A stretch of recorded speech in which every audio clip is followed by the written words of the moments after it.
on his way. Devil is on his way. Devil is on his way, motherfucker. The devil gonna make you pay. Fall to your knees. Devil is on his way. Fall to your knees. Devil gonna make you pay. Fall to your knees. Devil is on his way. Mountain Murders is an Appalachian true crime podcast. Some content may not be suitable for all listeners. Listener discretion is advised. We say fuck a lot. Hey, y'all. Welcome back to Mountain Murders. I'm Heather. And I'm Dylan. And we are finally here with this week's episode. We're here again. You can tell them our soul-crushing event. We had a bit of a fiasco on Sunday, our regular podcast release day. We had great energy, recorded almost the bulk of the podcast. Yeah, I would say 90%. And then realized that the equipment was not properly connected. Yeah, we were pretty disappointed. It's happened a time or two because I think everyone knows if they've listened, we are not technophiles by any means.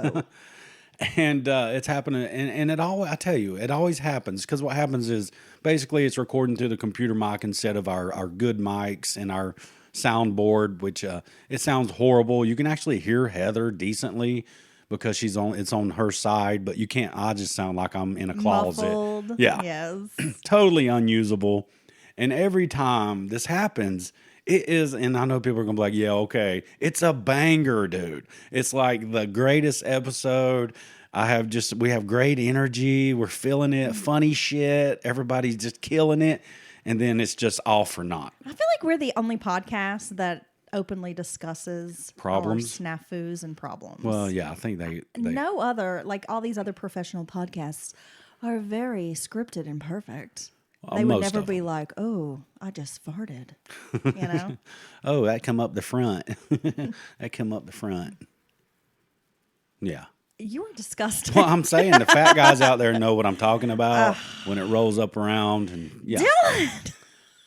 It's not. Hey, it's got a path of least resistance. You know what I'm saying? Sometimes you're suctioned to the seat. This is what happens when he works for extended periods of time. I feel like oh you're my loopy. Gosh! But we are here. We're not rushed, so we're going to do it again, and we're going to have great energy, and it's going to be a fucking banger. Is it? Yeah. Yeah, I think so. A big boy banger. I got to say before we get started, I stumbled upon something, and I haven't stumbled upon something I knew absolutely nothing about in quite a while, and especially true crime related.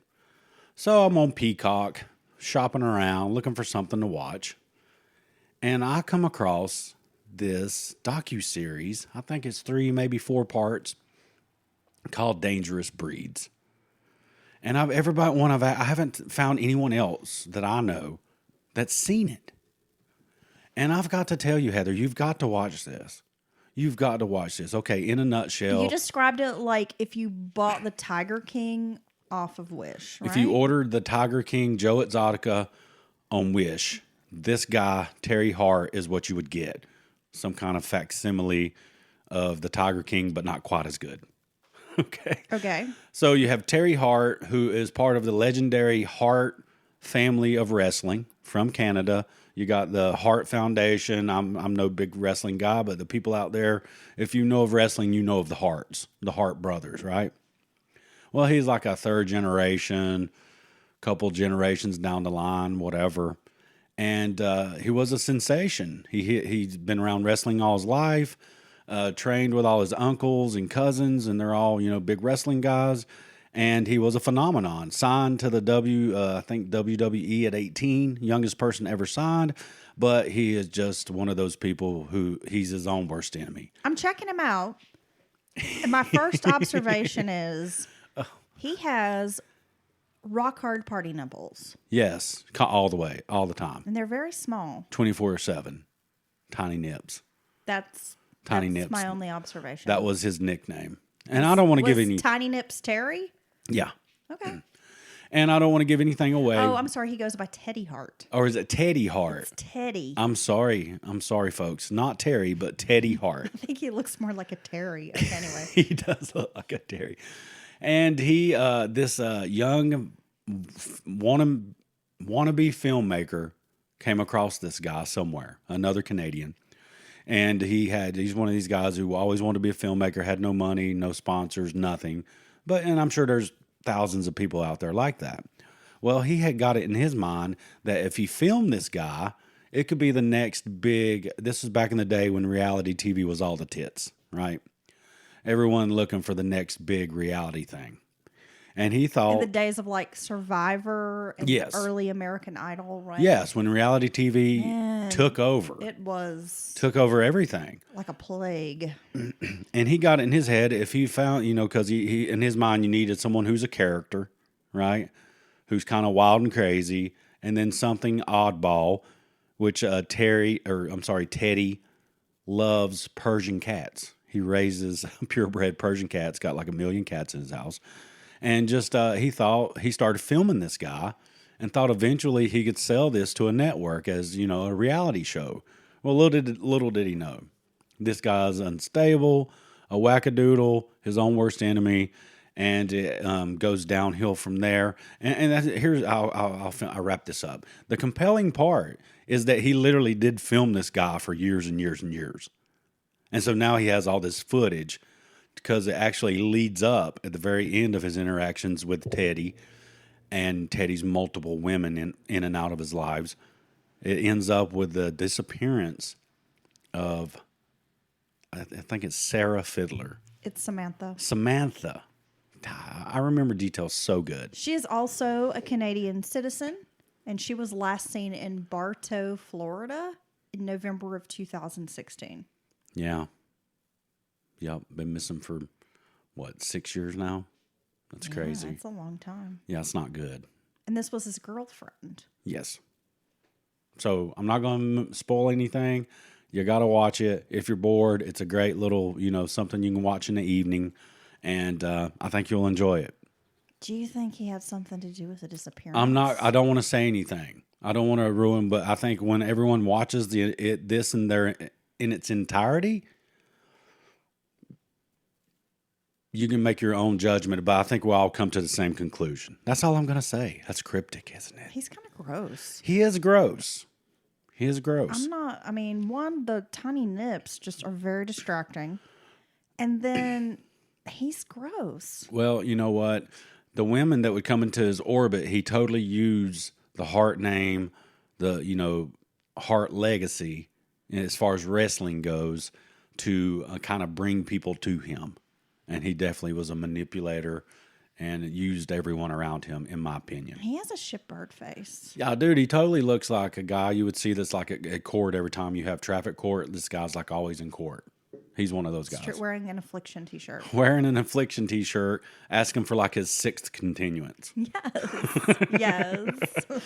Okay, enough of that. You guys I've seen that guy in traffic y'all got to court. check this out. If you have watched this, reach out to me at mountainmurderspodcast@gmail.com. I'd love to discuss it with a fan of that show or a listener here on Mountain Murders because it's incredible. You got to watch it. Note to self. All right, Heather. So, how are you doing? I'm good. Okay. All I'm going to say, I'm going to be very vague about this, but I think a lot of people will know where I'm coming from, is I don't like it when chaotic people who are dysfunctional suck a normie or try to suck you into their dysfunction. Yes. I don't care for that either because I was around a lot of dysfunction in my life, growing up and things like that, even in relationships I've had. And I really don't like that stuff, drama, dysfunction, and I try to avoid it. I do as well. And some people insist on everyone in their orbit or around them of making you part of their... participate. Yes. Right. And yeah, so I had a bit of like an anxious day dealing with dysfunction is all I'm going to say. Yeah. Oh my God, it happens to the best of us. I'm so happy to be home. I'm happy you're home too. I just want to go hide in the bed. But we're recording, so I can't do that just yet. Yeah, see, now you're making me sleepy, man. Don't bring me down, bro. Right, sorry. No, that's great. Let's get into this episode, Dylan. We are of course, in the month of December. Feel like this year has just flown right by. Don't get me started. Okay, we're like, that's what old people talk about. It's like the weather and the year's just going by so fast. Anywho, it's really fucking gone by fast. We are covering cases in Kentucky all month Yes, we are. for the month of December. But this is a little bit different. Right. So what I wanted to do, because we did spend some time on Dahmer and we missed an episode when we were moving, I thought, why not bring you a double whammy? We have a case from Ohio and a case from Kentucky, and we're going to cover both of those today. Okay, so we're going to have a wrap-up case in Ohio, and it's going to segue right into Kentucky. Yes. Okay. Are you ready? I've been ready. Let's do it. Let's go. What are we doing? Oh, my God. I need you to lead the show to make people think That- that it has structure. Oh, yes. I need Okay. you. I need got you now. I got your back. Okay. I got your little six. Ooh, baby. Okay. A little before 8:30 a.m. on Thursday, February 17th of 1921. That's right, Dylan. Strap up. We're going in the Wayback Machine. Oh, God, I got to go clean out the floorboards. Gosh, somebody needs to clean up the floorboards in my car. It's literally like a trash can on wheels. So this is 1921, Thursday morning, 8:30 a.m. Siblings, 14-year-old Edward Reitenauer and his 16-year-old sister Edith, and a 6-year-old boy named Ralph Pickard were trekking through an icy snow along a stretch of Bean Road, now known as Ridgewood Road in Parma, when they spotted something that looked like a bundle down an embankment. So they spotted something kind of odd, out of the ordinary, and I take it they might investigate. Who doesn't want to investigate a bundle? Well, later on, I'll tell our listeners a story about investigating a bundle that I found in the middle of the road in front of our house. You remember that? Oh, don't tell them that story. got it. That is a bad bundle. Maybe I should tell that story behind the paywall. Probably. Okay. Okay, so the children went to investigate because, of course, what do kids do? They're curious. Maybe Santa left behind a pouch of treats, right? So they start to kind of, walk over, try to figure out what's going on. And that is when they saw the bodies of two women on this pathway in front of them. Oh, my God. The three children ran to school. It was a makeshift temporary school, and there were other kids waiting outside. They told everyone what they had seen. Now, normally the school building was open by now and beginning to warm up, yet Miss Louise Wolfe, the principal, and Miss Mabel Foote, their teacher, had not yet arrived, which was very unusual, Dylan. A carpenter named Frank Owen was working on the new school building across the street when a group of students found him. Owens happened to be married to Miss Louise Wolfe's sister, Lottie. He accompanied the children back to Bean Road. As soon as he saw the victims, he knew one of them was his sister-in-law. Oh, my God. Parma is located in northeastern Ohio and was mostly farmland at the time, with only a few thousand people living in that area. There were no houses along Bean Road, but a few apple orchards. Very desolate stretch of road, Dylan. It almost sounds like a logging, like on those old logging roads, or just kind of a footpath, maybe wide enough to have a horse and cart go through. Yeah, that's totally what Unpaved, I'm picturing dirt in my road. head is you see this all the time around large swaths of farmers' fields. It might be large enough to get a car or a small tractor back through there, but it's not an actual road. It's a little more than a glorified footpath. Both women were beaten so badly they were unrecognizable. Their skulls were bashed in, their clothing was torn to shreds, and close by, a bloody fence post had brunette and blonde-colored hairs wrapped around the end of it. This is a grisly scene. It is very disturbing. Police Chief Frank Smith was now responsible for the most heinous crime ever committed in Parma's history.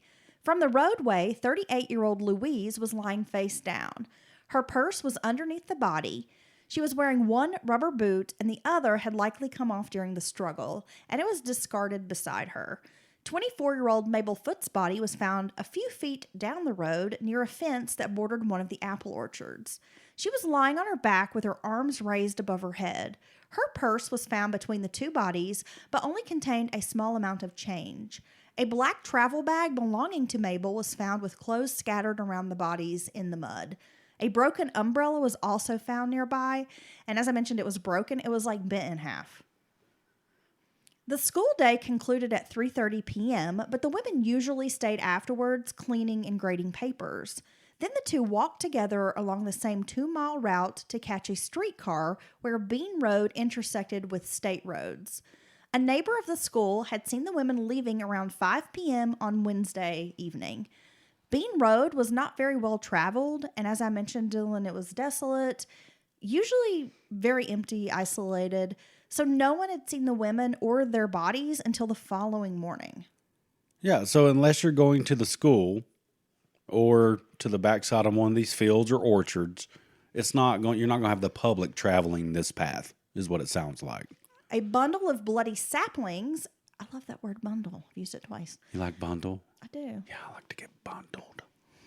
Yeah. I bet you do. Yeah, you can have some savings. You like to get burglared. Yeah, if you can bundle everything up, I'll give you a discount. You like to get hamburglared. Ooh, I like burgled. That's a great word, too. I like to Okay. get burgled.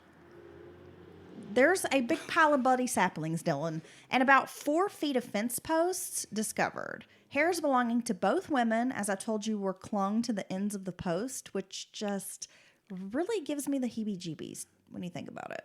Well, I think that's obvious. Obviously, if not the weapon, something they were struck with this post as well. I mean, because that's very compelling evidence. Well, this post was nearly split in half.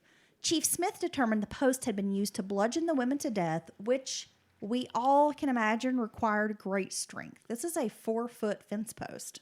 Yeah. So I don't know the diameter of it, but it's going to be anywhere from 3 to 6 or 7 inches in diameter. Oh, I forgot you're the fence expert. Is what I'm guessing. And in this day and age, it's likely one of the round stakes, or actually it could have been hand hewn in this day, hand split out of typically a hardwood like locust or oak or something like that. It's going to last when it has ground contact and take years for it to rot off. So what I'm saying is this is a very substantial, heavy post. Sturdy. Very sturdy, much like myself. You are sturdy. I am sturdy, except when I fell down the stairs the other night. Well, you also had been drinking, and I kind of felt bad, but then I was like, you get what you deserve. No, I'm okay. No one cares. No one cares. Mabel Foote was born April 23rd of 1896 in Brooklyn Heights to Joel and Ella. She had 3 brothers and a sister. She had only been a teacher for about a year at this time. Having graduated from Baldwin Wallace in Berea, Kentucky, she was considered a young woman full of promise. Foote often spent the night with her cousin Mary Shankford and would carry a suitcase. Again, remember, she had the black overnight bag. She would often carry this with her.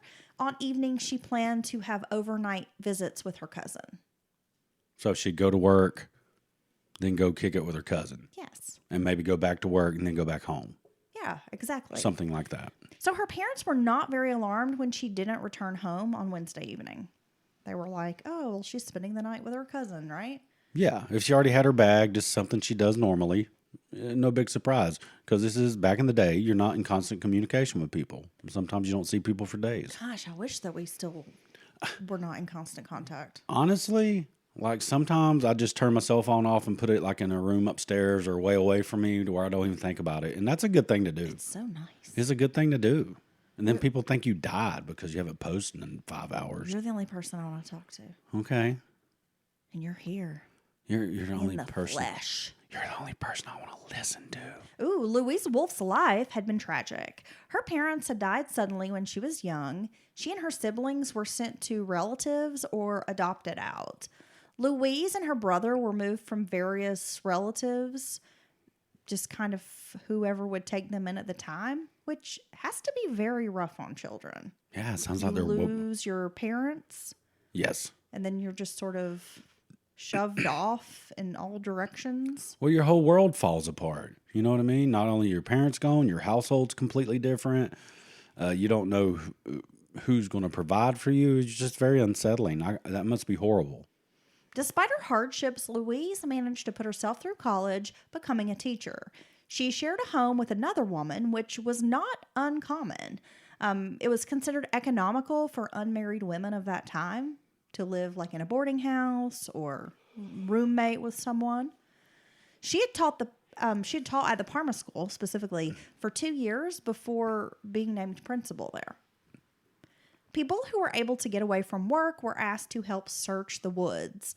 There was a shack owned by a real estate company which sat back from the road. Searchers wondered if the murderers or murderer could have used the cabin as a hideout, perhaps even stalking the women beforehand. There were some footprints leading to a chicken coop several hundred yards north of Bean Road. Again, they thought perhaps the murderer had waited in the coop until dark. A pool of blood was found inside the chicken coop, which had been covered up with sticks and debris. But they didn't know if this was from the killer or from chickens being slaughtered before. Okay, so it almost sounds like the sticks and debris, like, maybe some hay had been kicked up over it. So it's an active chicken coop. It is. There's chickens there. Like some straw, yeah. People probably come there and butcher chickens right there and take them away. Okay, that makes sense. Nearby was a water pump as well as a stream, which they considered could have been used to wash away blood by the assailant. Mabel's uncle, Charles Foote, thought perhaps the assailant would return to the scene of the crime, and he spent many nights returning to that area hoping to catch the killer. His visits sometimes made nearby neighbors feel uncomfortable, but he wasn't able to find out any information. So he's just doing everything he can think of to maybe find out who did this. Yeah, and he's going to he does this for weeks and weeks after. Joel Foote, Mabel's father, speculated that tramps had done the killings. Oh, wow. I'm telling you what, tramps with just the reputations of ill repute, and they just don't care. They just don't care. Just destroy homes and, just take people's man or woman away from the family. Is that the kind of tramp you're talking about? No. No. Ah, yes. No. Ah. No, we're talking about. You mean we're talking more about like the American hero tramp. the Lady and the Tramp, like he's a little bit of like an artful dodger or something, An artful dodger. Maybe a little wino. Of course, I know you're talking Transient. about a transient hobo-like person with no roots, just kind of coming through the area. Someone you might see one day, they're gone the next, or they may stop at one of these farms and work for a few days, make a few bucks, a little coin, and move on. That type of tramp. You're a tramp. Oh, I am a tramp. I'm a trollop. Well, there seemed to be no motive, no robbery, and there was no sexual assault. The Sydney Daily newspaper called out the fact that Parma had no state constabulary. Really? That word. I bet no state has what you just said. That's the constabulary. Okay. So they didn't even have constables. Noting, right, okay, the importance of a state legislation known as the Harding Bill, which was making its way through the Ohio Assembly. Because at the time, Parma had only a police chief. They did not have a fully staffed police force. And so from what I've gathered, this Harding Bill was trying to create almost like a state agency, like a state bureau of investigation kind of thing, where they could send out agents to help with these small communities. And if they did have a police chief or a sheriff, they could maybe post these constables in some of the smaller communities that were more rural. Right. And yeah, because and I think this is not something that only Ohio is dealing with. I think this is a conversation they're having on a national level at this point. Yeah, this this is time the start period of like yeah, J. Edgar Hoover. right. You had the G-Men, Prohibition starting to crank up. Yeah, I mean more this federal agents. This isn't that many decades after the end of the Wild West, if you will. And people very well could still just be using private agencies and stuff to find out what happened, like the Pinkerton detectives. And because every town didn't have a police station, cops, there was no law enforcement structure throughout many states, if any. When the cabin was checked, because remember there was like the old abandoned real estate cabin, it looked disheveled as though someone had hastily left the night before. Authorities drained an old cistern near the scene. It was about 25 feet deep and filled with 7 feet of water. Due to the stench, some thought the killer might have felt guilty after committing these murders and leapt into the cistern, like to his death. Okay, they're really Very dramatic. Especially because the boards which covered the cistern had been removed, yet nothing was discovered in the cistern. it was just stagnant water. Likely. I mean, there could have been like a dead animal in there or something, but... Or the girl in the well from like The Ring. I don't know. Searches covered barns, outhouses, shrubbery, undergrowth, yet no clues were found. They did close the school down for a week because, again, this is a rural area. They don't have any other teachers. These Well, I are was the going to say only they two probably teachers, they don't even have any teachers to lead the way there. and the kids were distraught. And it's also scary because their 2 teachers were murdered, brutally murdered, not that far from the school, from the sounds of it, walking distance. And and the person's Students found them. and the person's not been caught. And the entire school, like the body of the school, I mean, they have to be experiencing some trauma from this. Yeah, right? that's horrible. I mean, It's very scary. especially, can you imagine? I mean, as a little child, having your school teacher murdered, No, that would have been devastating. no, that would Just unfathomable. even today, if you had a little kid in school or you were a little kid in school and your teacher's just gone and it turns out they're murdered and everyone knows it, but, probably talking about it. I mean, that would be very, very traumatic. No way around it. A local youth was taken to the death scene and grilled by law enforcement because a finger of suspicion had been pointed at the boy for several days, and it seemed like there was no real reason to suspect this boy other than maybe he was a little rowdy. He must wear black T-shirts and leather. I know. I'm like, what is he, like the precursor to the West Memphis 3? What is he, friends with Jesse Miss Kelly? He's Jesus. he's rocking out to some death metal bluegrass. I'd be like, man, please don't let Jesse get interviewed because we're all going to be fucked if he gets interviewed by the cops. 1921. We don't like the way he does the Charleston. It was discovered that a farmer had 2 male visitors on the night the women were killed. It was estimated they arrived about an hour after the women were murdered, but they had already left by train by the time the bodies were found. In Canton, Ohio, the first suspect emerges. He is a man named Frank Musta, and he's an immigrant. His face, neck, and hands were covered in scratches, and he claimed he had fallen out of a tree. Okay. So Frank just hangs out in trees. Who knows what Frank's doing on the tree? He's like, yeah, you see that tree there? Yeah, I'm gonna climb it. Well, George McFly was hanging out in a tree, and then he fell, and because he was a peeping Tom.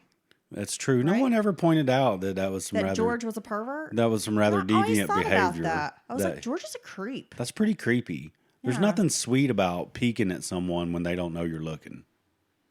But did Lorraine not know he was looking? 'Cause she seemed like fast and loose. You know how that is a running theme throughout the entirety of the 80s, maybe even into the from the 70s. Peeping Toms? Of boys doing like looking weird, into deviant- the other girls. Well, for one, you got entire movies built on like peeking at the locker room, Porky's, all that mess, and just Animal House. that whole thing of You've got the John Belushi character Yeah. climbing up the ladder, looking in the window at the Yeah. girls, and they're like pillow fighting. And But in all the movies, the girl moves in next door, and they can see straight into her. For one, I don't understand how they always have these big, nice houses with such great natural lighting, huge and then windows. you find out their dad's like a milkman or something. Yeah, their dad's just like some ne'er-do-well who's barely making it, but they live in this incredible house. Yeah. Yeah, On with our story. it's creepy though, and it's not okay. 4 days after the murders, the women were laid to rest. Foot's funeral was held at the Pearl Road Methodist Church. She was interned at her family's private cemetery. Louise Wolf's funeral was held at a private home. Detectives attended both services thinking the killer would show up. And we discussed this off record, Dylan, how that's a very interesting tactic that law enforcement investigators still use today, Yeah, believing that a suspect or an assailant might come to a funeral or return to the scene of the crime. yeah. Those are some pretty big, big parts of the way the investigators think nowadays, and I'm kind of surprised that it makes me wonder when that kind of started, because here we are in the 20s, and that's two of the things they made sure and do. Well, you had the uncle, like, wow, he might return to the scene of the crime, and investigators at the funeral taking pictures, except it's like with the big flash, it's old Tommy and shit that was taking everybody's picture, not doing it secretly at all. Yeah. What? You know how, like, okay. I understand. You know what I'm saying. Vintage photography, Dylan. Yeah. I'm asking, what does that have to do with, what are we talking about? Nowadays. Now you're just saying, like, these old detectives are just showing up, like, taking pictures at the funeral? Like, what does that even mean? In the modern day, they will hide across the street and literally take pictures of everyone coming and going at funerals and figure out who everybody is. They can't do it surreptitiously now. You've seen The Wire too many times, okay? They can't do it now, but back in the day, they had to have the big flash and stuff, so everybody's like, why does that guy keep taking pictures? Do you see how his brain It's works? not funny. It's like all over the place. Let's go back. Okay. Cuyahoga County Sheriff's Department and Cleveland detectives were brought in to assist with the investigation. Detectives theorized there was only one killer who knew the area well. It was likely that the killer knew of the women's routines and schedules, indicating that the crime was carefully premeditated. Here's my thought on this, Dylan. The killer had not brought any weapons and used this fence post instead of a weapon, which hardly suggests an element of premeditation to me. You would consider the fence post a weapon of opportunity. Yeah, wouldn't you? Something just laying around. I mean, if this was premeditated, don't you feel like this person would have had a knife or a gun or a weapon of some kind? Yes, and especially if it's a single person attacking two people. How do you control both of them in the beginning? But the only thing I will say to poke a hole in what you're saying, because I do agree with you, is possibly they had a knife or something and then just happened to see the fence post. But this is a strange crime, and it's very rage-filled. No, there's a lot of rage behind it. It's very rage-filled. There's no obvious motive, sexual assault, robbery, or anything like that. These were single women. They didn't have boyfriends. They didn't seem like they had stalkers, right, or admirers. Yes. I mean, I've tried to think of all the reasons why would someone attack these women. And there just doesn't really seem to be any reason. Now, because the rage kind of makes it feel personal. Exactly. Now, it could be one or both of the women, likely just one of the women, had some kind of a stalker, someone who've made it clear that they want to date them or something like that. And they've been rejected. And now they're pissed. And then the other woman just got caught up in the violence. I mean, that could maybe explain it, because you did actually stalk. You know the routine. You know where they're going to be. You know it's desolate, and you know that you can attack them there. So I mean, that could be possibly one explanation. The whole of law enforcement involved agreed this type of murderer traveled alone. I don't know what made them think about that, but this is what they concluded. And no matter how hard the area was searched, there was nothing left behind by the killer. Like, not a zip, nothing. They found not a single item they think the killer had. For some reason, the Cuyahoga County Sheriff's Office and city policemen adopted a theory that the killer was mentally deficient in some way. So neighbors were questioned about whether there were any, quote, half-wits around, or half-wits they'd seen around. Okay, this was a long time ago, and they still use words like moron and half-wit to describe someone they thought was either dumb or mentally deficient. Well, I feel like in modern day, people might use that word to describe you sometimes. A half-wit? Maybe. I thought you said that I was a full wit. No. No? Okay. All right. I don't even know if your cup is half full, Dylan. Sometimes I think that you're about a quarter of the way full. Now, you're like a quarter wit. A quarter of a wit? Well, let's quit talking about it, because it's going the wrong way. Okay. Sometimes I feel like a 3/4 of a wit. I feel pretty good. Good for you. But so, okay, for one, I'm curious what would lead them to believe this. In my head, maybe one thing that does is they're going to think this is a brutal crime, that someone who's normal, quote unquote, would not do this. And so has to be someone possibly who is not all there in their head. You think maybe that could be it? That assumption sounds like something that a quarter would Now, come up with. okay. Okay. I'm going to say something, and I hope that this plays out. And then one of the guys could have been like, well, you know, he must have had retard strength to hit people with that post like that. You think that could have happened? Dylan, we don't use that word. I know we don't use that word, but they're calling half-wits and morons. I'm talking about them back then. We're getting canceled. Okay, I should have said R word, I guess. I mean, I'm sorry. Okay. But someone could have, I'm not even trying to be funny This here. is fine. We've already established that Dylan is a quarter wit. Yeah, well, there you go. And if I am a quarter wit, I can say the word. I think I'm going to go with your first hypothesis. That they think someone normal couldn't do this. Right. That this person had to be, Okay. there had to be something wrong with this person for them to just fly into a rage and commit murder. And I do apologize if that was offensive to anyone, that dumb joke I said. Oh my gosh, we're going to have so many 1-star reviews. Someone's going to write and be like, I am an R word and I don't appreciate you calling me that. Well, if Because I was, I am one.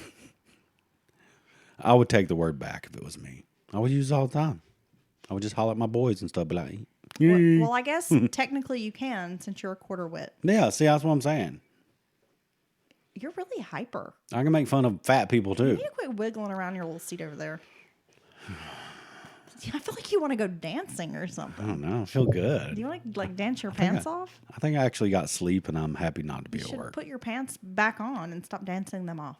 Okay, enough of Dylan and his non-PC verbiage. A Parma Township trustee named J.D. Loader had reported seeing 2 strange men pass by his house with muddy clothing and no hats.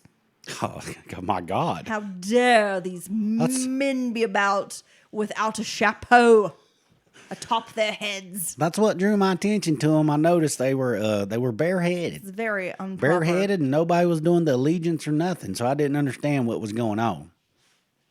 Well, I guess back then, you never saw a man without his hat. People had way more style back then. Public. Even the people that was like considered probably on the lower rung on as far as poverty and the economics go, probably had more style than we have nowadays. You know what I mean? Seriously. I have style. They had their good clothes and stuff they'd put on to go to church and stuff. I have good clothes. I have a clean pair of sweatpants that I wear sometimes in public. They Black- don't have, the ones that don't have bleach stains. She got her sweatpants on with no lint balls. Something's going on. Something big must be happening True. tonight. She has her fancy sweatpants that don't have holes. So a woman who lived near Bean Road told the sheriff that a strange man had been peering in the windows of her home and that he had a club, which would startle me, I Yeah, must admit. that would be scary. That would scare the shit out of me right now if I saw that. But I wonder why she didn't come to the sheriff just reporting that, aside from this other event. Well, this was a day before the murders, and when she confronted the man about what he was doing, on her property, he grunted at her. So that's a really strange grunt. So this was a full-on caveman. Mm-hmm. Basically, this is a Neanderthal. Mm-hmm. And she was I don't know how to he grunt. also had a very protruding forehead and was eating a huge bone with meat on it.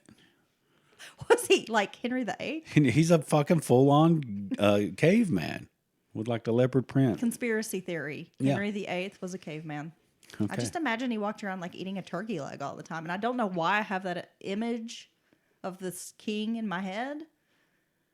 But I just imagine he's constantly eating a turkey leg. Wasn't he like a jolly fat guy? Oh, I don't know. I don't know. Yeah, I don't know anything about him either. I probably should have paid attention in They didn't 10th grade. teach that at my school.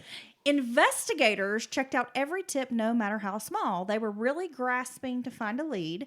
A reward was collected by various school boards and civic organizations, eventually totaling $10,000, Wow. which by 1921 standards was a lot of cheddar, Dylan. That's a lot of money. Yeah. I don't even know what the inflation rate would be adjusted to that today. I don't know, but I'm going to guess that's more like having $100,000. That's a wild ass guess. That's great. That's a great number, Dylan. Nice and round, all those zeros. Oh my God, so many zeros. fingerprints. Yes. Man, I'm whispering so good today. So good. What? Locals were being asked to submit fingerprints. Deputies were really trying to take every approach to solve this case. And most of the locals were willing to hand over their fingerprints because they wanted to solve this crime. Well, yeah, this is a shock, truly shocked community. And everyone's beside themselves about who did this and finding out what happened, I'm sure. In April, police received a letter from a person claiming to have witnessed the murders. It was signed a Lorraine Avenue citizen. Detectives quickly began hunting down the letter writer. During questioning, the writer told detectives that he had sent this letter and he did confess to being the killer. He's like, you got me. An expert said the fingerprints found on one of the teacher's books was very close to that of the letter writer. Now, remember, they're doing this like visually. Well, I must say, like run through a computer program or something. All the way up until you got like, what is it, Kodak or some of the large systems online and started allowing computers to do that. That was the technique. And there's actually a lot of thoughts throughout the day that it was flawed. The comparison of fingerprints because it was just a visual comparison done by a human. So yeah, and then you find out you've got somebody in there who's got like the worst eyesight ever, but refuses to wear glasses. Right? I'm like, dude, that's my luck. You're a fingerprint auditor. You have to be able to see. Like, you can't control me, you son of a bitch. I can see just fine. You take them bifocals and you can shove them right where the sun don't shine. That is a gorgeous red shirt you're wearing, sir. It's blue. I know. I know. Okay, oh my God, he's blind. This... He shouldn't be doing that job. It's scary. Now you're being an ableist. Okay. So this, you've got me so far off here. This letter writer, by the way, who was not publicly named, he was also a known peeping Tom, and other witnesses had seen him in the area before the crime. Okay, so, well, this is something to pay attention to, and if I was in the investigator. Well, when detectives took him to the murder scene, he was unable to recreate it. Like, they took him there. They were like, show us how you did it. Show us what happened. Where were the bodies? How did this go down? And so he's just like, I don't know. I don't know, Professor. Ooh, what happened? He's like, okay, hold on a second. Let me see. Okay, so I came over here. Wait a minute. And he's looking at them for like a reaction. I came over here, and he just moved real slowly over there. Warmer? Am I getting warmer? He didn't. So I am ice cold, ain't I? He didn't have a clue. No. He didn't have a clue about details. Police were like, he really gathered this information from newspaper reportings and like word of mouth because he didn't know shit when they got him out to this crime scene. All the details he could give was known to the public. He told police that his family had helped him burn the bloody clothing that he was wearing, an accusation they adamantly denied. And it was pretty clear to law enforcement that this man was mentally unstable and suspected the confession was a result of his mental state. Wanting to interject himself into this big story.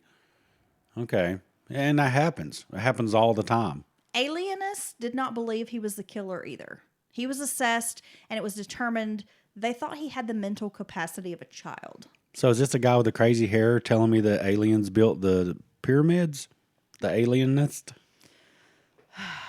No, Dylan. So what is an alienist, Heather? You had to tell me. Basically like an old school psychiatrist. Who oftentimes works with investigators to delve into the psychology of perpetrators or criminals, correct? They could. They yes. do, but basically they're a badass psychologist. Sure. Who can do things. Yes. And see things and details that you would never notice. There was a TV show, right? Yeah. The Alienist? Yeah. That's what it was called. I never watched that. Yeah, it wasn't that good. You watched it? Yeah, a little bit. A couple eps. Okay. Some students had overheard a conversation between Mabel and Louise. Apparently, Mabel had met a stranger along Bean Road the day before the murders. He had asked her about catching a streetcar. Now, it sounded pretty innocent, right? But investigators were hungry for any information that might lead to an arrest, so they were trying to track down this man and find out his identity. So they're just literally beating the bushes and continuing with the investigation. They're doing everything in their power to try to get some kind of a lead. I mean, they really are, which is admirable because they're working with limited information, limited resources. They're trying their best. Well, it is admirable because they don't have very much to work with. And in my book, they're doing a much better job of trying than many law enforcement agencies and many other stories we've told in the modern day. 2 men were being held at the Ohio State Prison, and they were questioned about this crime, but it was another dead end. I don't know why these 2 men were questioned, if they were locked up.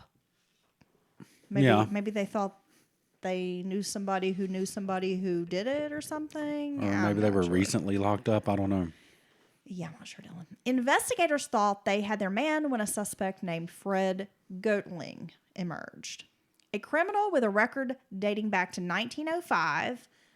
After this, he would be arrested for an axe murder in 1923 in Cleveland. So, guys, got a violent past and has a violent future after these murders. But he was found to be insane, and he was taken to the Lima State Hospital. Eventually, it was discovered that his confession was false because he had told the police he was responsible for this. Okay. But he went on to be an axe murderer. He did go on to commit an axe murder. Wow, that's crazy, dude. Years later, police were still collecting evidence and tips, but not all of it has been revealed to the public. In 1932, shrubs were planted to memorialize Mabel and Louise in the corner of Brookside Park in Cleveland. Cuyahoga County teachers placed a fountain at the site, and some other teachers donated a bench. But this is one of the longest unsolved cases in Ohio history. So this is at this point like a part of the lore of the state, especially the area, or like an urban legend. Yeah, I mean, you've got school teachers murdered. It's unsolved. It was definitely a story that made its rounds. And I'm sure for years to come, especially there around Parma, people would be like, oh, don't be out by yourself, or, remember what happened to those teachers. And I'm looking at photos of the teachers here, and they were attractive women. They were. They were fairly attractive women. Miss Foote and Miss Wolf, they're cute. And, well, that period makes everybody cute. You think everybody was cute in that period? The women and even the men look distinguished in all the photos. You know what I'm saying? Right. Yeah, I agree. I mean, like Louise Wolf, well, she kind of has that I think it's called is it Georgian style hair? I'll think of what it's called. She puts me in the mind of the motif that Amy Winehouse would use with her hair and stuff. She kind of looks like her. You think so? Maybe I'm wrong. Maybe I'm thinking of Edwardian hair. I don't know what it's called. Yeah, but Mabel Foote is... Yeah, like Edwardian hair. I guess that's what I'm trying to think. I think of like Downton Abbey, and it's kind of like this sort of updo that's kind of a bun, but has like some volume to it. So she's got that hairstyle, which I always, I do like that. So I see what you mean by cute. Yeah, Mabel Foote is, she's really cute. Mabel is very cute. She's a really pretty young woman, and she's got her little tiny, little cute glasses. Yeah. And she's got the little short bobbed flapper hair almost. So honestly, the one possibility we put forth that one of the women had a unwanted suitor who turned into stalker, and, the other woman just got caught up in, given their ages and everything, maybe it was Miss Foote, Mabel Foote, who was 24 years old. Had a stalker, a boyfriend, or not a boyfriend, but a unwanted suitor. A spurned lover. Love interest or something. Yeah, you just never know.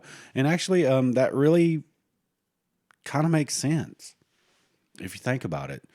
That there was someone pissed off at one of the ladies, and then the other one just was caught up in the violence. To be caught in the because crossfire. They knew that's where they could catch them by themselves. And it's just very sad. It is a very sad story. It's just totally senseless violence. There's just no motive, even if you don't agree with the motive. At least, like you said, it gives you a little bit of why which is why. Well, yeah, I think that's what's so haunting about this story is we have no motive, and our true crime minds, I would say the majority of listeners have that true crime mind that wants to know why. I think it's the biggest reasons that a lot of us listen or watch true And when crime. there's no motive, like Jeffrey Dahmer, we just covered Dahmer, and there's really not a whole lot of motive there. No. Right? I mean, No, but I will say I have, he always acted like them dying was just a byproduct of what he was really out for. I don't believe that. I think he enjoyed the surprise because he would go from. I'm not going to say he didn't have no motive, but I guess it's just like when you start delving into the why. It's like, why are you doing this? I guess you could shouldn't really have a good answer. I guess you could say it the sexual motivation, Yeah, I guess gratification for him. But I think maybe I'm just completely wrong. I should have just not. I think he enjoyed all of it. I think he enjoyed surprising them, going from boring, let's just, I just want to take a couple pictures, Jeffrey, to a monster. I think he enjoyed that. And I think that's how he surprised people because he's very disarming. And then he would be a maniac who does not mind killing you. Like, oh my God, he's making a serial killer like his whole personality. And yeah, he's a piece of shit. Like, calm down, guy. And he got beat to death. So. No love lost. Now what are you going to do? You shouldn't have killed all those people, bro. Let's continue on. So that is the end of our jaunt through Ohio. We're going to cross state lines, Dylan. We're going to get all up in old Kentucky. Unbridled spirit of Kentucky. I can smell that bluegrass from here. Oh. It's got me itching. You know what I'm saying? I got some allergies. Oh. All right, let's go. You just continually gross me out for some reason. That was gross. Just the way you. Yeah. Oh, baby, I want to scratch it. Okay, stop. My whisper is on 1,000 right now. I gotta say. This is why I'm mean to him. Can I do a whole episode by myself where I just whisper? You're just a quarter wit. Shut up. Okay, let's get into this. We're going to be talking today about the Ashland tragedy. As it has become known, it is one of the Bluegrass State's most notorious crimes, and it took place in the 19th century. Oh, let's go. No, I love these old cases. I do too. They tend to not have as much coverage, not be as famous, and you can dig them up. And I love to be able to dig up the old newspaper articles.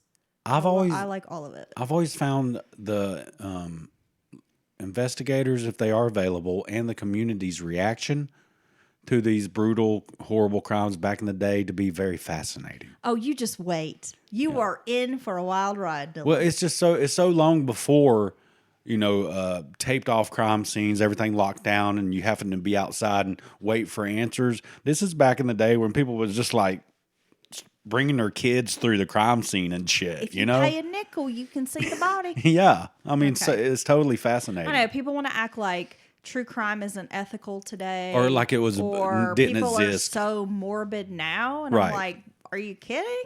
They used to display people. I mean, in the West, They really would charge you a nickel to go through a crime scene. Yeah, People would be stealing items off the deceased person. yeah. They took raisins from the cake, right? Yes, the Lawson family Christmas episode. You remember that?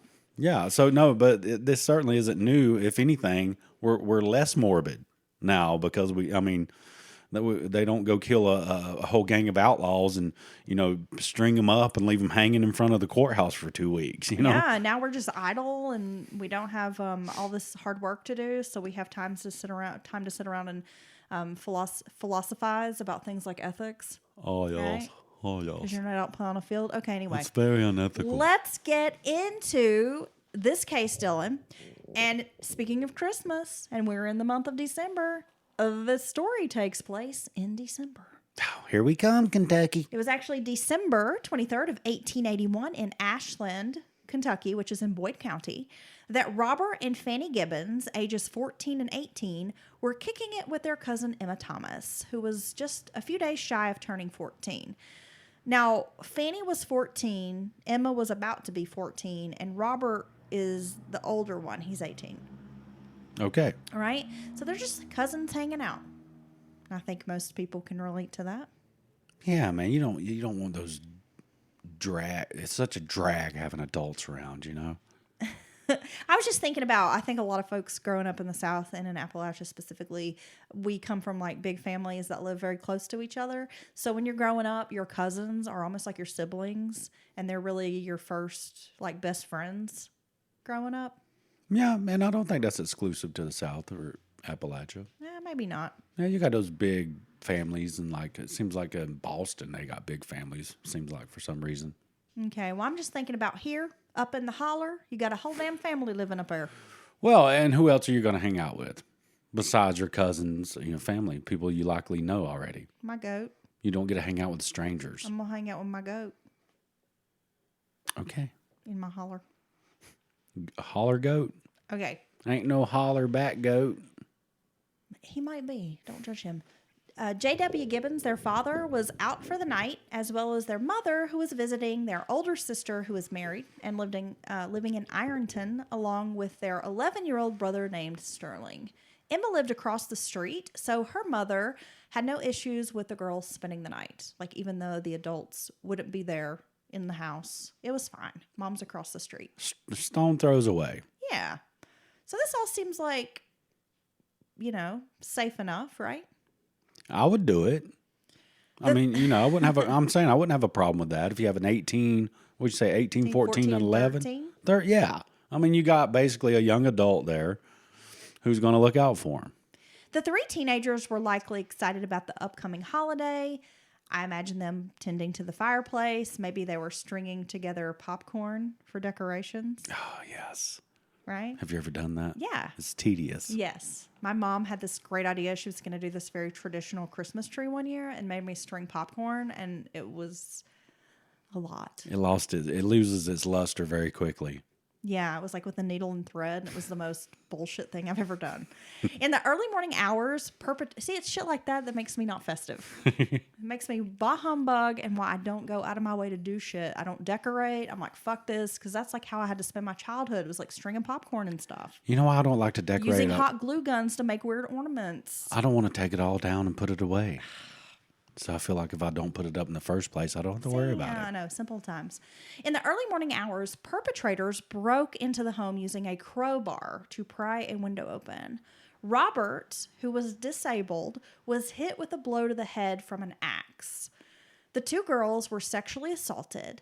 Fanny was hit with an axe, and Emma was bludgeoned to death with the crowbar. Jesus. This is horrible, Dylan. The bodies were doused in coal oil and set on fire. The assailant or assailants thought they would make the fire, look like an accident, and in turn it would cover up the crimes. So burn down the house, burn all the victims up, and they'll think it's a fire. Sometime between 5 and 6 a.m., Mrs. Thomas saw that a bedroom in the Gibbons home was ablaze. She spread the alarm, and neighbors helped to put out the fire. While some furniture was saved, most of the home was destroyed. Nothing was left, really, but the chimney. But the bodies of the three children were eventually found and pulled from the house, and they were laid upon a mattress. It was assumed the children had suffocated on the smoke and had been burned in the fire. However, when the morning sun, shed light upon what had truly happened, the bodies had been horribly mutilated, and upon further examination, it was found that all three had been brutally murdered. So, when the morning light came up and they could see the victims well, they immediately realized this is more than a fire. And there was no denying how they had all died. Robert's body was barely burned at all. Yeah, and he was immediately attacked and incapacitated with an axe, which is going to leave some horrible wounds. It's interesting to me that the whole house burned, but the bodies were barely burned at all.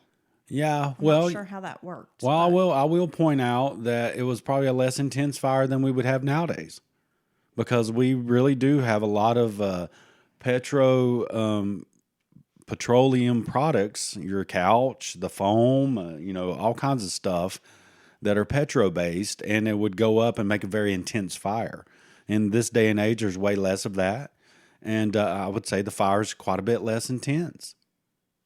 Okay. If you've ever set just a regular couch on fire and seen how fast it goes up and how hot it is, you'll know what I'm talking about.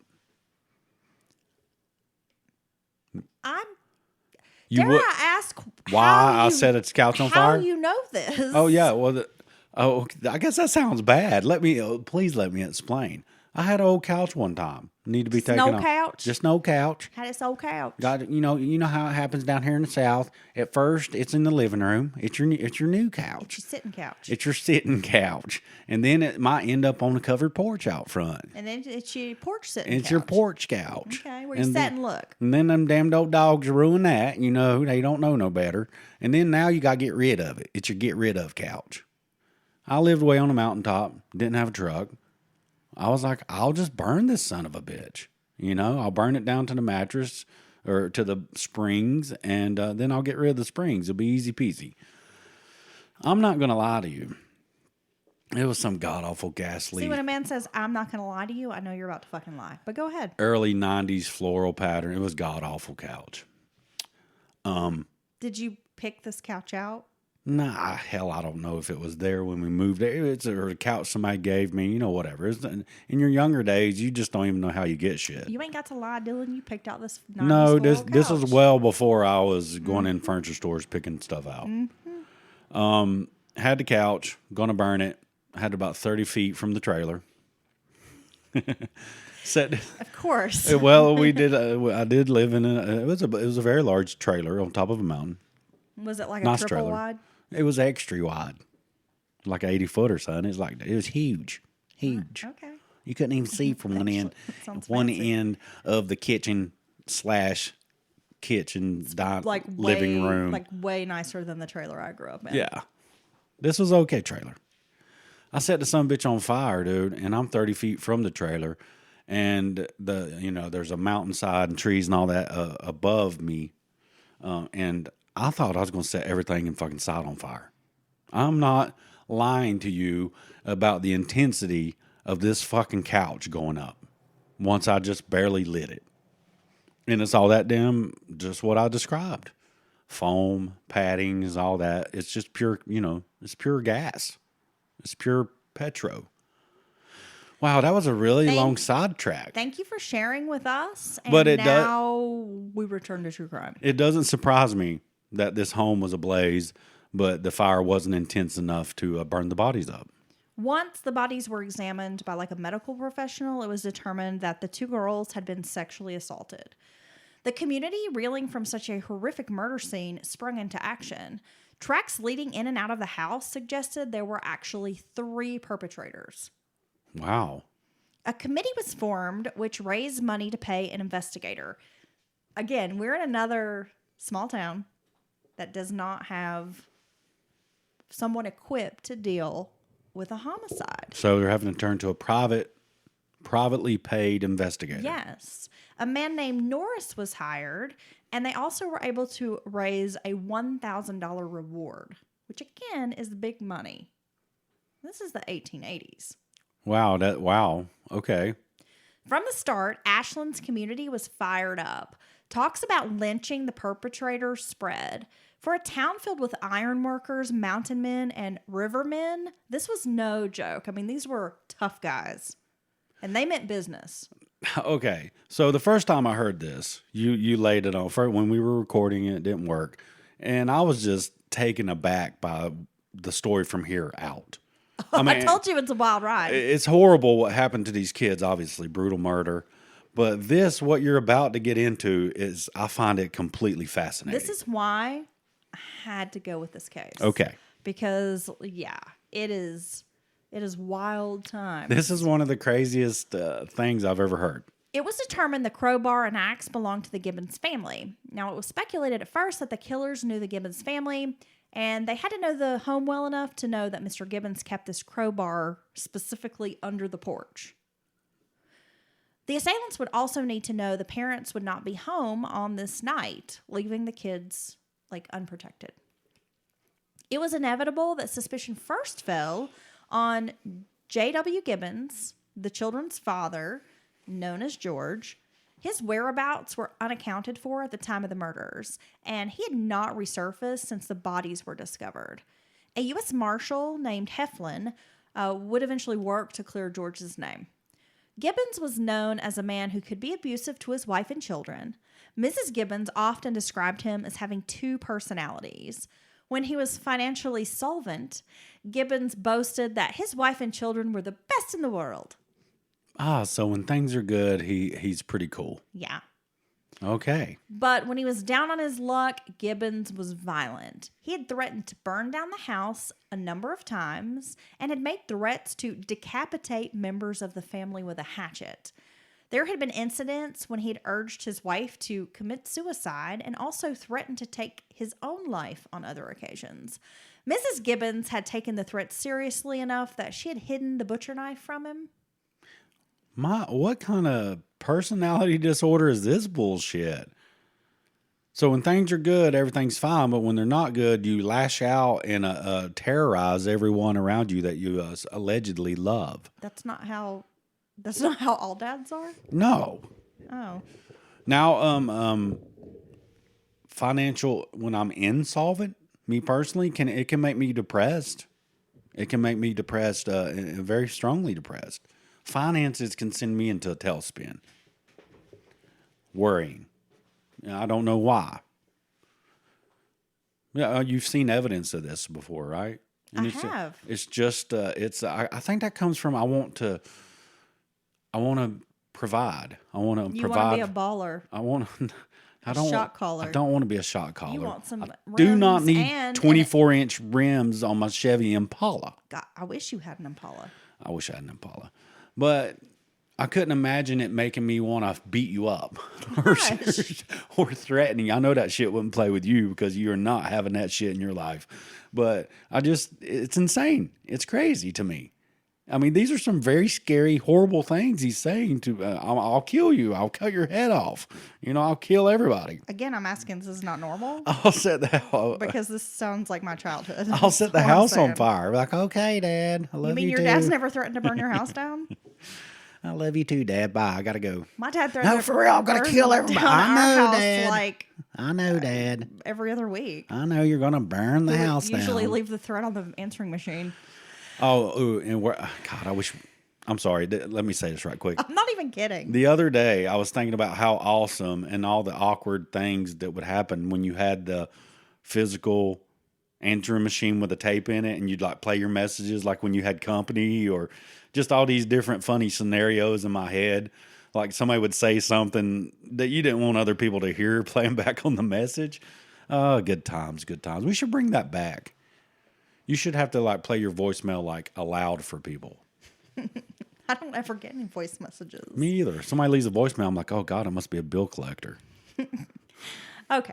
Gibbons had convinced his children he thought his kids had turned against him.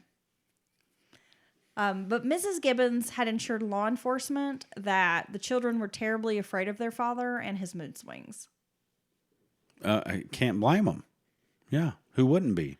Gibbons, who was a carpenter by trade, became the top suspect until he appeared on January 2nd, having been in Lincoln, West Virginia since December the 19th. He had not heard about the children's murder until returning to Ashland. He was able to provide an alibi for his whereabouts at the time of the murders, and it was enough to convince police of his innocence. He had been out of town working this whole time. However, Norris, the private investigator they hired, and others had two other suspects in mind. Willis Hockaday, a black barber, and another black man named Noah Kendall. Why doesn't this surprise me? Always in these cases. They were arrested in Louisa about a week after the murders. The circumstantial evidence, if we want to call it that, was meager, Dylan. Hockaday had gotten drunk in public, then started discussing the three murders, which were on everybody's mind because of the brutal nature of the crime. I mean, this was what everybody was talking about. Finally, the men were released on January 2nd. So they were taken into custody for being black, for being drunk, and talking about the murders in public. Yeah, and it sounds like... when everybody's talking about it. They're just like, oh my God, people's killing people out here. And running his mouth, being a little loud. But it doesn't sound like he's screaming, I did it.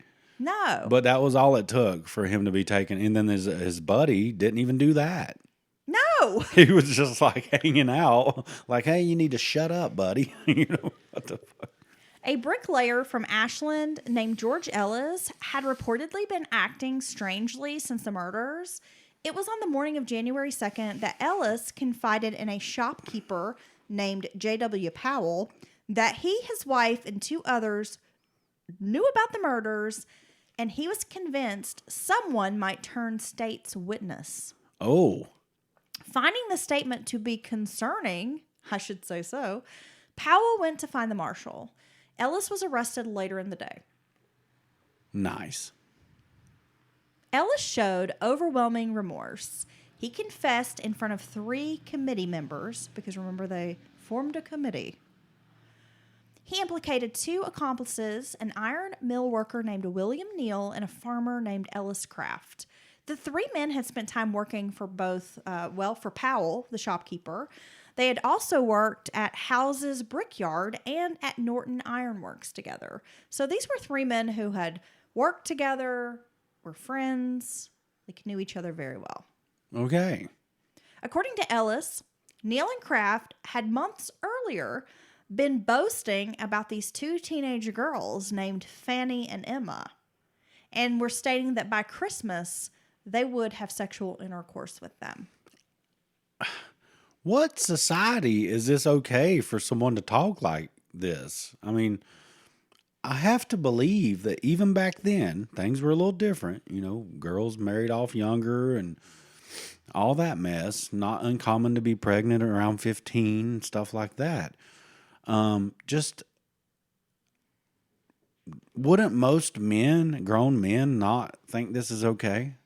Or you just think that just like nowadays, you have good guys and you have just pieces of shit, and that a lot of them are just so creepy in their thought. Well, I think that's... You think people were more creepy in their thought back then, that more people would agree with this? Or do you think it's just always been, you got the handful of fucking weirdos? I think there's always been good versus evil in the world, Dylan. And this is a good answer, Heather. I think you have some people with a moral compass, a sense of rightness, righteousness, and then you have shitbirds.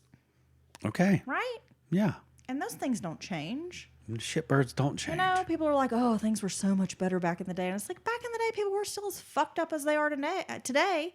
They just didn't have fucking internet. They just weren't out there making TikToks, letting you know all the fucked up shit they do, right? Oh, I totally, you always hear people, oh my God, is humanity like on some kind of a course? Again, people used to pay down money the to tubes. go see dead bodies Oh, at murder scenes. Humans have always been messed up, and the things we do to each other has always been horrible. I believe that. That's why I'm going to join that movement that we should just eradicate ourselves. Is that a movement? Yeah. Have you heard of it? That's very narcissistic. Is that the right word? It's what? Gnostic. You Narcissism. mean like nihilistic? Nihilistic. That's what I meant. So there's a club that wants humans just to decide to I offer. feel like that would be the best thing to do to save the planet. Come on, guys. I mean, where is the lie?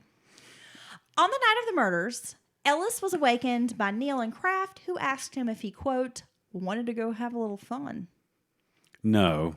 It's the middle of the night, and when you ask me like that, I don't think it's anything good. Ellis was hesitant to join the men until Kraft put a pistol in his face.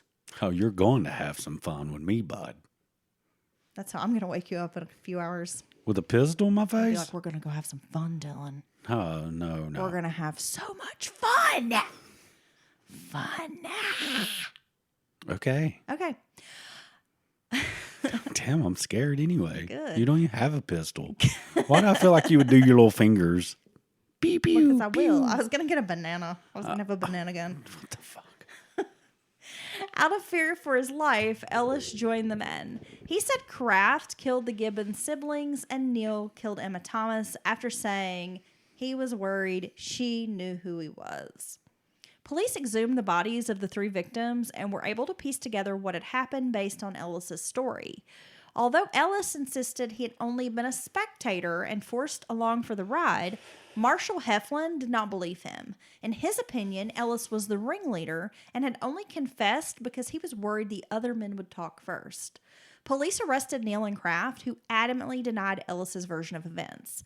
Neal eventually buckled during questioning and admitted what had happened, but Kraft was a holdout, refusing to confess, and never, ever once will admit he had anything to do with this. He will proclaim his innocence until the end. He's the real one. Is he? Yeah, he's ride or die. So now, I feel like you gotta be. If you're gonna do a crime, if you're gonna do crimes, you gotta be that person. Well, it wasn't me. So after all these kind of false starts and suspects, now they've got to be feeling pretty good that about having caught the people responsible, right? Well, due to the threat of lynching, because remember, this community is like, you find us some suspects, we're gonna fuck them up. The term mountain justice, vigilante justice. These people, when you commit certain types of crimes, obviously you hear this tied a lot to racism, back in the day, but lynchings were not reserved for racists to use. Mob rules in lynching was for anyone who done fucked up, who done did some horrible shit in the community, and it doesn't make it right, but it happened a lot. They want justice, and they want it now. And that justice is going to be your death. And they want it done in front of everybody. Well, due to the threat of lynching,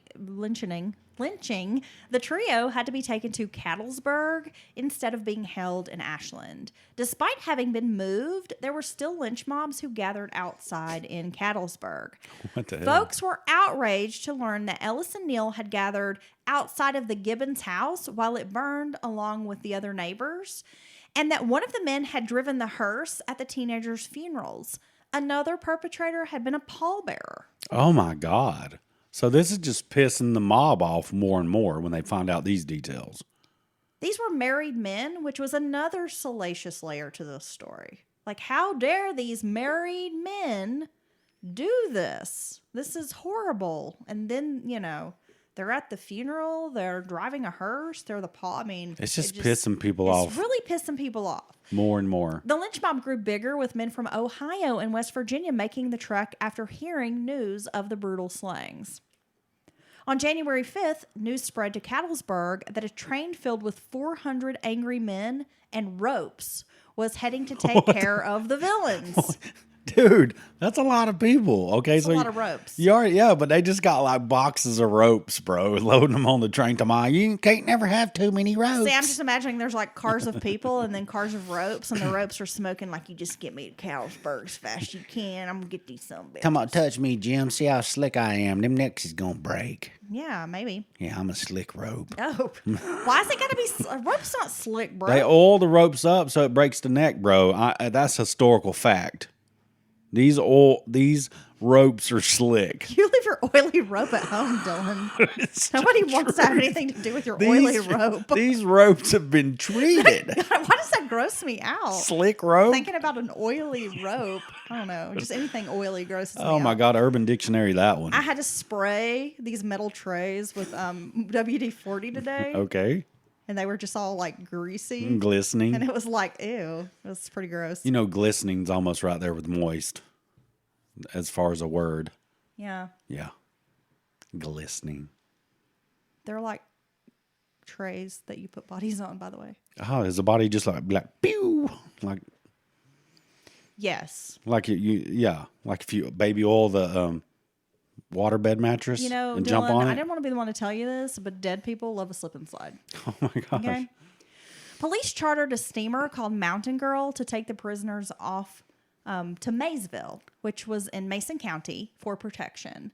A party of 50 men escorted police along with the 3 men to this steamer boat called Mountain Girl.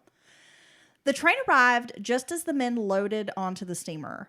The lynchers ran to the docks with nearly 2,000 in the crowd shouting quotes like, "Let's have them, and this is the place to try them." Jesus, so this is a huge crowd. This isn't like 15 people. No, and they had 400 men on a train. And so as they're... And their ropes. They're slick ropes, oily ropes.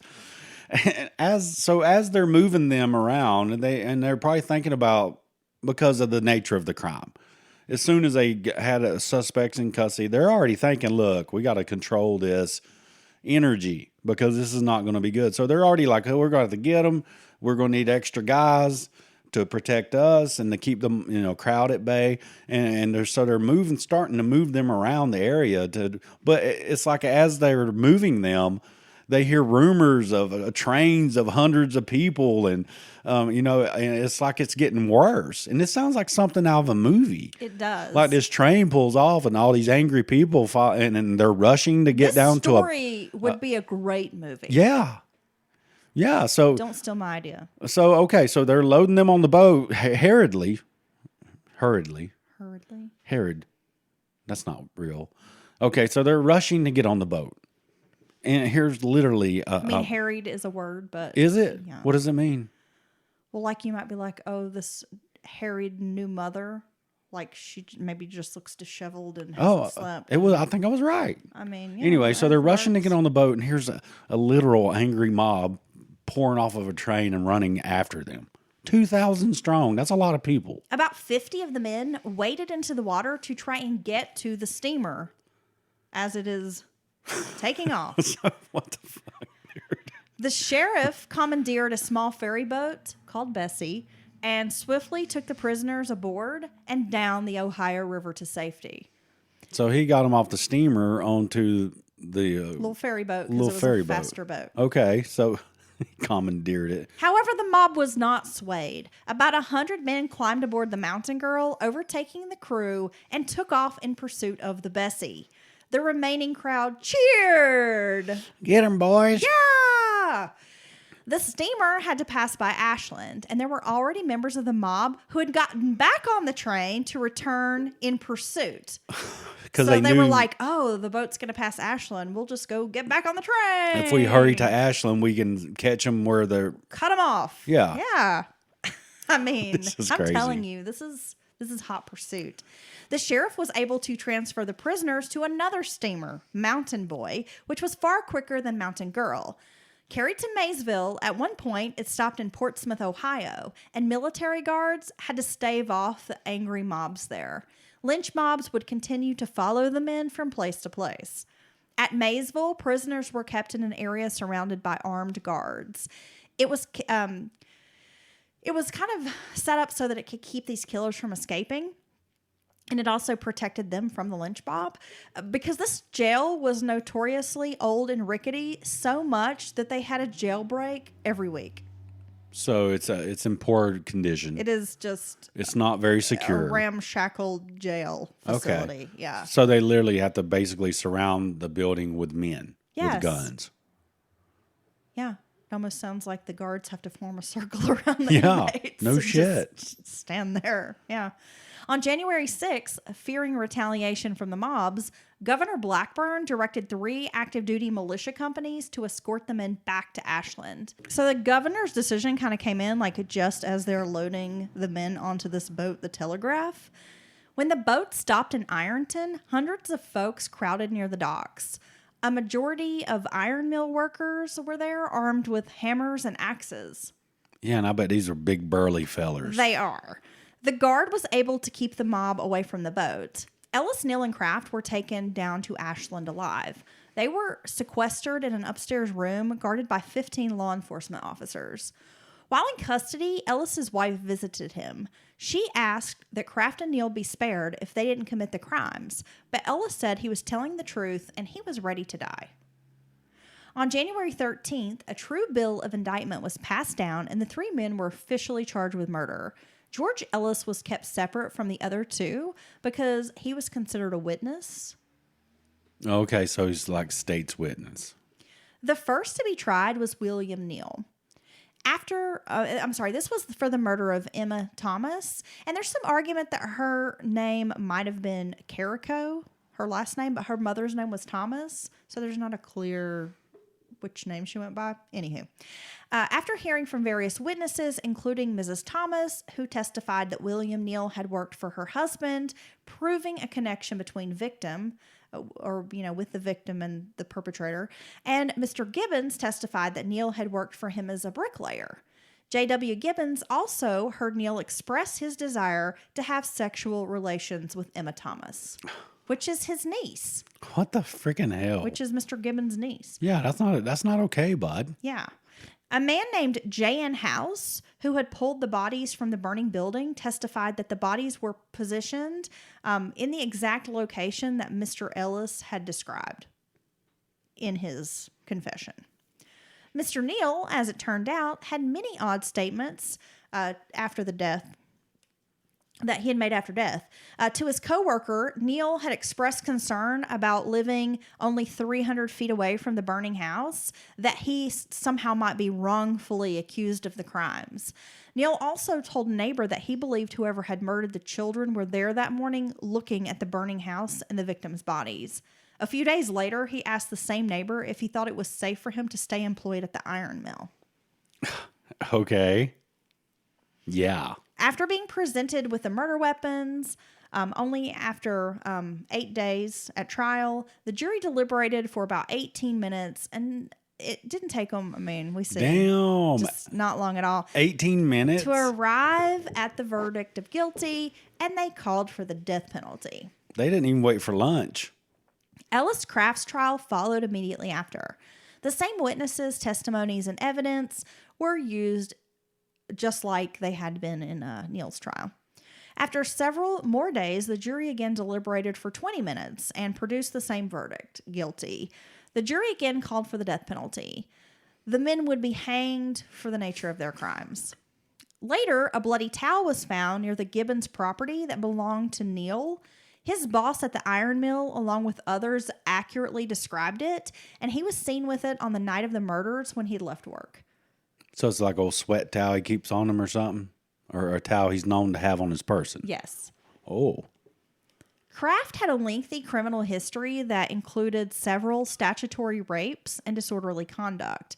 In October of 1881, so just a few months before these murders, he had taken a shot at a man which grazed his hat, and no charges were filed. The son of a Baptist minister, Kraft was known for wild disruptions of religious meetings.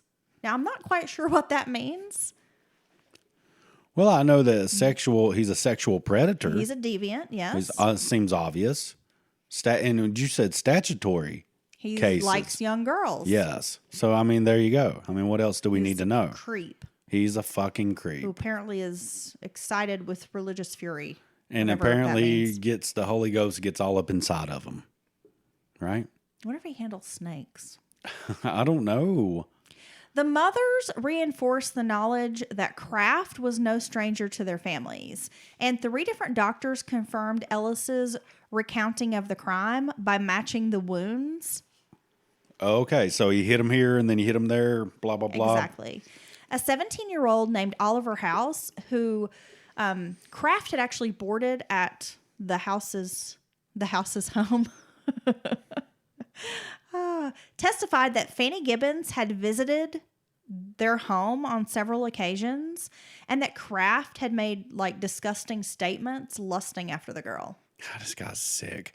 So I guess they want to prove what they thought in the first place, that the perpetrator or perpetrators knew the household. They knew the family.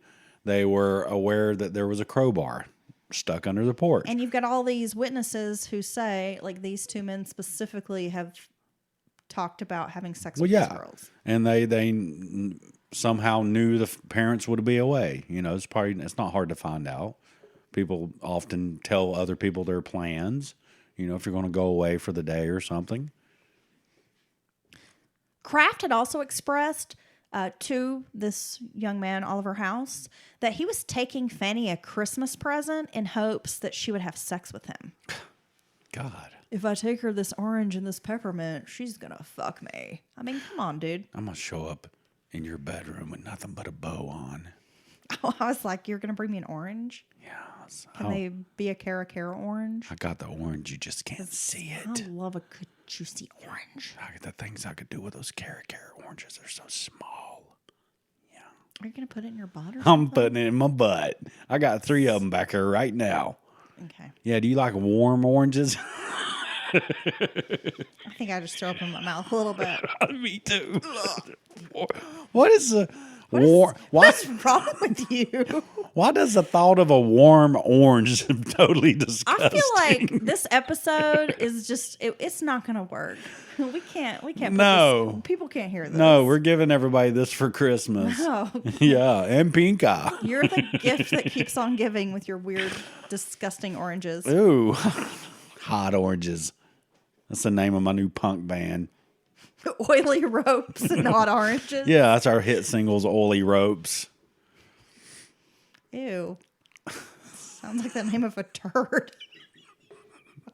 Okay.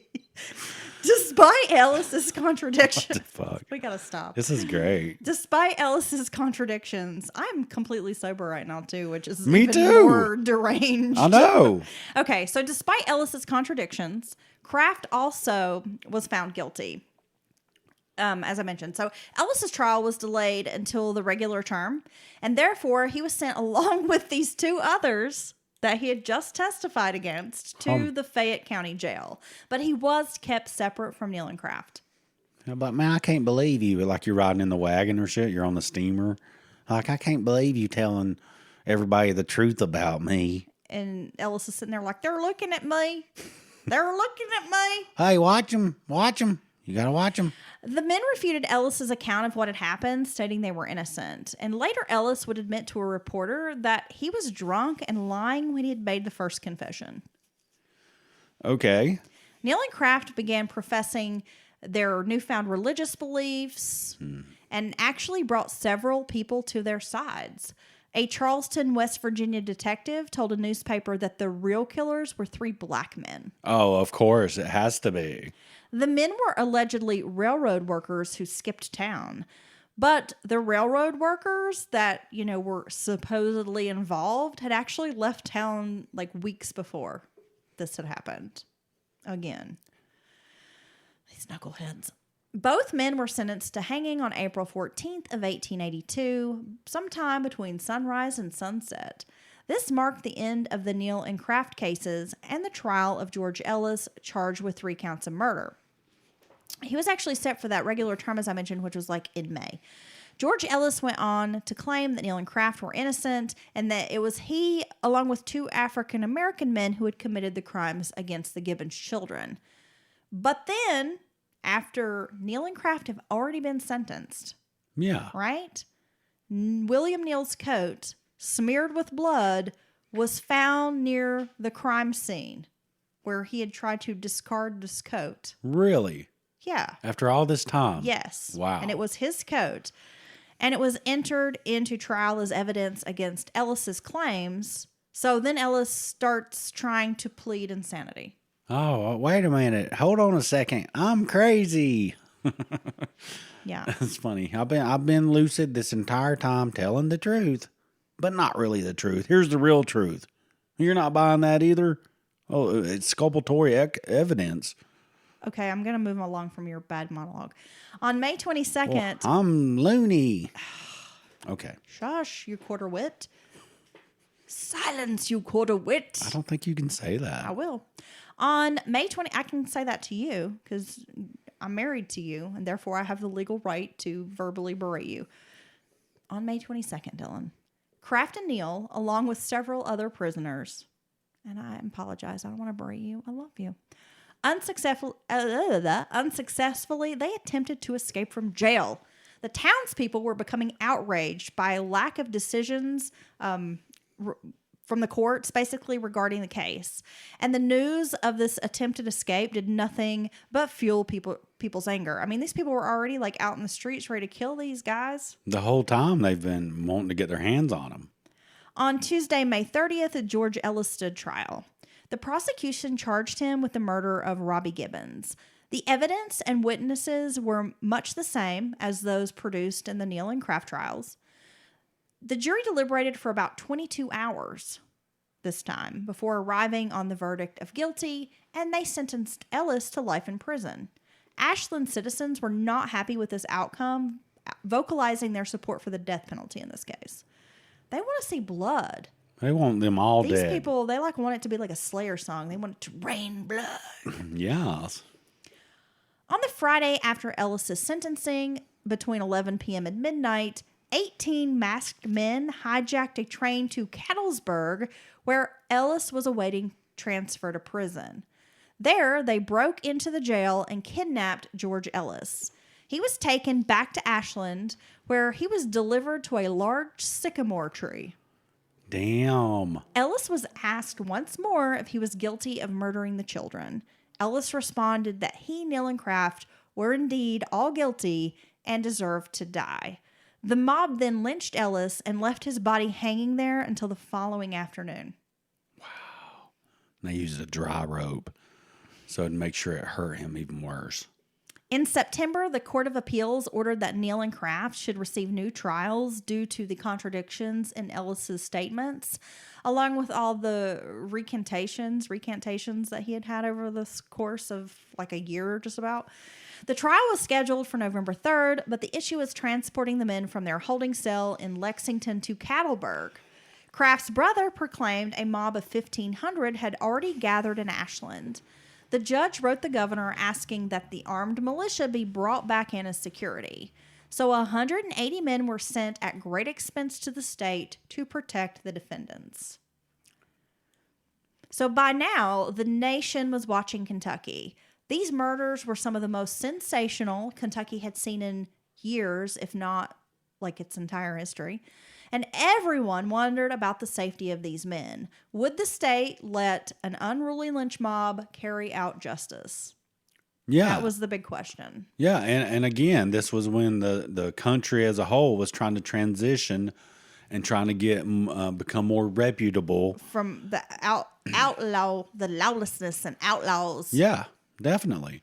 And so I'm sure this was, is the mob going to win, or are we going to start seeing more of, this being outlined? This is how it happens. The state having control over what's trying happening. to get away from this like frontier mentality, right? Yeah. Governor Blackburn needed to showcase that Kentucky was serious about crime and punishment. Word spread that the mob had now 2,500 members, and despite military protections, they would have their way with the defendants. As the men arrived in Cattlesburg with military escort, 5 mob members approached Major Allen, who was like leading this charge, demanding that he hand over the prisoners. Allen replied that he and his troops did not wish to fire upon the crowd, but they would do what it takes to uphold the law. Damn, this is awesome. I know. What a standoff. The men were placed on a steamer. That's when about 500 members of the mob stole a train headed for Ashland. How do they keep stealing trains? It's not safe to operate riverboats, steamers, or trains around any of this story, because people are just going to come kick your ass and throw you out the window of the locomotive and take the train. The mob fired shots at the steamer from the train. So you're on the river, which has a plotted course you can't change, and then the railroad tracks were up beside the river. I mean, it's almost like a cartoon. Yeah, so you can't get away from each other, bro. That's great. Major Allen gave orders not to return fire unless it was self-defense. About 100 members of a lynch mob boarded a boat trying to tail the steamer. Again, they're like just wilding out, Dylan. You know they're drinking that Mountain Dew. A man reportedly, his name was Coon Bulk. Of course it is. No, I think Coon was a nickname. Fired a shot from the ferry boat at the steamer. That's when Major Allen gave the orders to fire upon the mob. By now, nearly 2,000 citizens had formed along the riverbank to watch this unfolding drama. Well, this is a great, very exciting day. Many stood near the shore, close to the ferry boat. So when the soldiers fired at the boat, it went over the boat and started hitting people in the crowd. Bullets ricocheted and people began falling down. One of the persons injured on the ferry boat was actually the Gibbons' brother-in-law, James McDonald. He had married the older sister of the 2 child victims. He had gone along in hopes of dissuading the mob from an attack.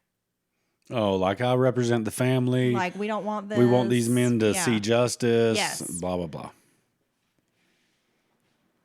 Only 5 soldiers were wounded. None were killed. 2 members of the mob and 4 bystanders were killed in this melee. Bystanders never can win in these situations. Citizens were displeased with Major Allen and the governor. A newspaper called it, quote, an uncalled for attack that left the blood of innocent men, women, and children on their hands. And some described it as a cowardly massacre. Wow, that's so obviously the community as a whole are sympathetic to the mob. Yes. No one's saying if the lynch mob hadn't been there, none of this would have happened, and they would still be in the hands of the system and justice. Yeah, the citizens were like, fuck the government, woo! Yeah, but they're firing on these soldiers or this militia members, and they have nothing to do with it either. They're just regular citizens as well. I like when regular citizens, I've been talking a lot, say fuck the government and go, woo! Well, I like when people do that too, but still, probably shouldn't shoot at, the other members there, the militia members. Are you sure? Only if you do it like that. Woo! Okay. A new trial would be held in February of 1883 in Carter County. Residents of Carter County let it be known they had no interest in forming a lynch mob and would let justice do its thing. Again, a verdict of guilty was delivered and Ellis Craft should hang. So on October 12th, he was hanged in Grayson while nearly 10,000 spectators watched. They brought sandwiches, possum sandwiches. Like, look, kid, you gotta look. You gotta see his tongue come out of his mouth. I think they put a bag over their head, don't they? They probably do. On April 30th, Neal was sentenced to death. He was finally hanged in March of 1885 after several appeals. So this is like 4 years It's of crazy. nonsense before this man is hanged. Well, I'm telling you, it seems to me all the energy in this and going all the way up to the governor and everything, there was more. This was about more than just the murder of these kids. This was about turning point of stopping vigilante justice and incorporating and legitimizing these territories more so. Okay, I have like a juicy tidbit that I found while researching. I have to share it because it's just one of those like, what? Okay.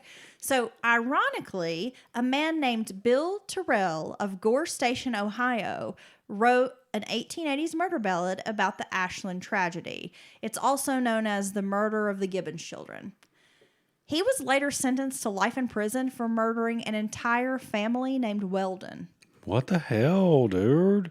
Now get this. It just gets crazier, Dylan. 6 years after the Weldon family was murdered, Terrell's mother was shot and killed by a man named Morgan Richards. Terrell was visited in the prison afterwards under the hope that hearing of his mother's murder might induce him to reveal more about the Weldon murders. However, nothing was revealed during this visit. Not long after his mother's murder, Terrell's physical and mental health began to decline. He was eventually confined to the insane asylum at the prison and was said to lie half uncovered and in a listless state. And while in the asylum, he became ill with consumption and died. Oh, my God. So I just thought that was really strange because I'm like, you have this other, he murders a family and then his mother is murdered? Yeah. Like, what is this family doing? And he wrote a murder ballad about a murder? Yes. That's weird. Okay. So I was like, I have to add that to the end of the story because what? There's a lot going on there. This needs to be a movie. No, it could be a movie. Someone write the script. Somebody write it up. Yeah. I would love to, but I'm just too lazy. And we don't know how to write scripts. That's not true. I took a script writing class. I minored in film. Would you majored in a pain in my ass? That's right. Okay. Whatever, Dylan. I majored in love. Yeah, that's what my specialty is. I majored in being a quarter wit. Yes, and Not ass marrying you. Ass oranges. That's my other specialty. Oily ropes and ass oranges. Yeah, slick ropes and ass oranges. That's right. I was thinking about the other day. We're gonna start a store. The Jerky Boys. Do you remember when the Jerky Boys were like all the rage? Yeah. I was in high school. Is that the guys would call the prank pranks? call Yeah. guys? Oh God, that was huge. And they were so funny, and that they had like Sal Rosenberg was one of I loved that character.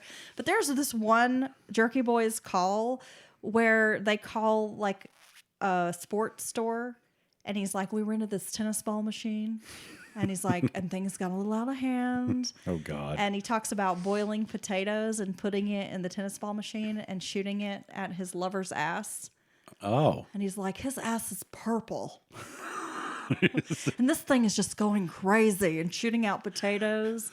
The fuck. Yeah, I don't know why that popped in my head the other day, but I was like, I should go back and listen to the Jerky Boys because that show was pretty funny. It was pretty funny. Long before Crank Yankers and all that stuff, it was the Jerky Boys. It's true. So kids, if you're out there and you have no idea what the Jerky Boys are, Look it or what a up. prank phone call is, head on over to the YouTubes.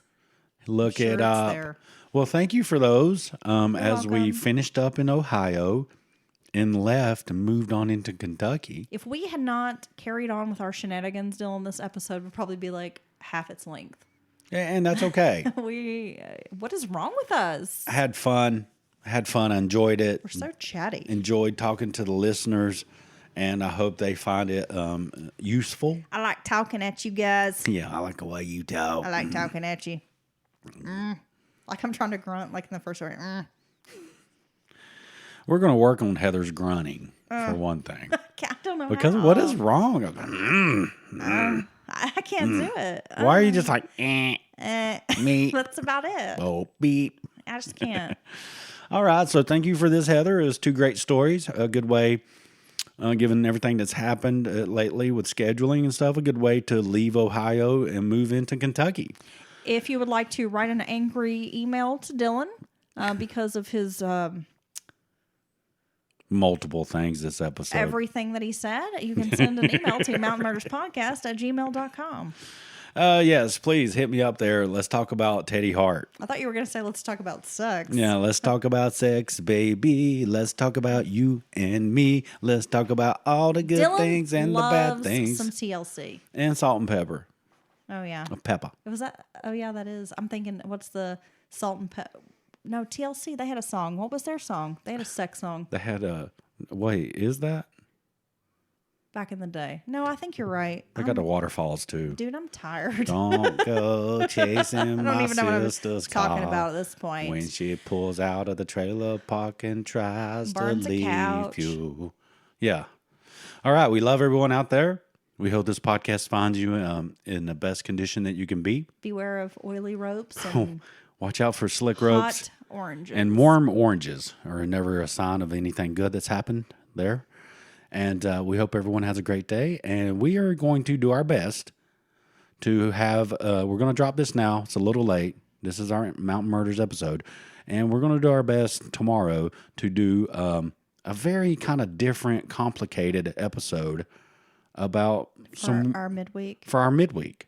Yeah, about Balenciaga, pedo normalization, all that shit. It could go crazy. It could get out in the weeds. We'd have no idea how long this episode could be. Okay, so we're going to talk about some conspiracy theories? Yes. Okay. And some conspiracy fact. Okay. All right. Bye. Bye.